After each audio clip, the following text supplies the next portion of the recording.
ನೋಡಿ ನಿಮ್ಮ ಬಗ್ಗೆ ಹೆಂಗೆ ಬೈಬಲ್ ಹೇಳ್ತಿದ್ ನೋಡಿ, ಕರ್ತನೇ ನನಗೆ ಬೆಳಕಾಗಿದ್ದಾನಂತೆ, ಅಂದ್ರೆ ಯೇಸುವೇ ನನಗೆ ಬೆಳಕಾಗಿದ್ದಾನಂತೆ. ಅದಕ್ಕೆ ಬೆಳಕು ನಮ್ಮಲ್ಲಿ ದೇವರು ಇಟ್ಟಿದ್ದಾನೆ, ನಮ್ಮನ್ನ ಲೋಕಕ್ಕೆ ಬೆಳಕಾಗಿಟ್ಟಿದ್ದಾನೆ. ಅದಕ್ಕೆ ಯೆಶಾಯ ಪ್ರವಾದಿ 61 ಬರ್ತಾನೆ, ಇಗೋ ನಿನ್ನ ಮೇಲೆ ಬೆಳಕು ಬಂದಿದೆ.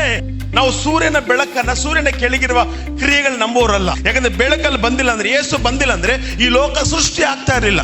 ಪರಿಶುದ್ಧಾತ್ಮನಲ್ಲಿ ಇರ್ಬೋದು, ತಂದೆ ದೇವರಲ್ಲಿ ಇರ್ಬೋದು, ಆದ್ರೆ ವಾಕ್ಯವಾದವನಿಲ್ಲ ಅಂದ್ರೆ, ಆ ಬೆಳಕಾದವನಿಲ್ಲ ಅಂದ್ರೆ ಈ ಲೋಕದಲ್ಲಿ ಯಾವುದು ಕೂಡ ಬೆಳಕಿಲ್ಲ ಅಂದ್ರೆ ಏನಾದ್ರು ಕಾಣಿಸ್ತಿದ? ಹಾಗೆ ನಮ್ಮ ಲೈಫಲ್ಲಿ ಯೇಸು ಬಂದಾಗ ಮಾತ್ರ, ಯೇಸು ಎಂಬ ಬೆಳಕು ಬಂದಾಗ ಮಾತ್ರನೇ ನಾವ್ಯಾರು, ನಾವೆಂಥವರಾಗಿದ್ದೇವೆ, ಕ್ರಿಸ್ತನ್ ನಮ್ಗೆ ಏನಿದೆ, ನಾವು ಈ ಲೋಕದಲ್ಲಿ ಹೆಂಗಿರೋರು, ನಾವು ಎಲ್ಲವನ್ನ ಬೆಳಕು ನಮಗೆ ತೋರಿಸುವಂತದ್ದಾಗಿದೆ. ಜನಾಂಗಗಳ ಮೇಲೆ ಕತ್ತಲಿದೆ, ನಿನ್ನ ಮೇಲೆ ಆದ್ರೂ ಬೆಳಕು ಬಂದಿದೆ.